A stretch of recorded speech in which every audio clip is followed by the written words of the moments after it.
NKC Art. Color your art from last week with our watercolor markers. Same thing we kind of did with our dragon eyes if you were here for that. With the watercolor markers, do not color in the entire picture because that will just waste the watercolor ink. If you want to do that, you can use regular markers.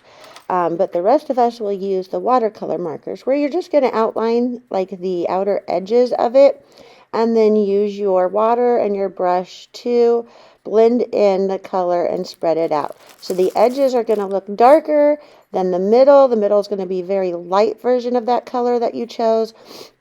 But this is kind of what kind of style I'm going for with the watercolor markers. Again, you can use regular markers if you choose to color them in all the way. When you do the watercolor markers and you're filling them in, you might want to jump around on your paper and do ones that aren't touching so that when they're still kind of wet, they don't bleed as much into the other pictures, especially the small features. You can start out doing the bodies or the small features first, whichever one you think will work the best. But again, I would skip around, giving the other colors time to dry while you work on something that's maybe on the opposite side of the page.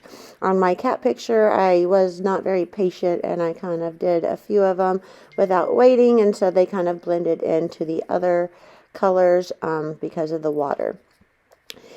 So as I'm doing this, like I am getting a little impatient, so I might try the red one down here next, even though it's next to the green and the blue. Again, probably not the best idea. I should probably go up and do like the hats on the ones in the background that aren't touching anything, just to give the other colors a little bit more time to dry before I try to do anything near them. I would definitely make sure that's pretty dry before you do like their little accessories, like their little hats and things like that. If you've already done their bodies, just because they're so small, they might kind of blend in with the other colors more. If that happens, don't worry. Just keep going with your project. It happens to the best of us. Even on my picture that I worked on earlier, sometimes the colors just bleed that way. Whenever you're done, don't forget to take a picture of your final work and submit it to Canvas so I can see it.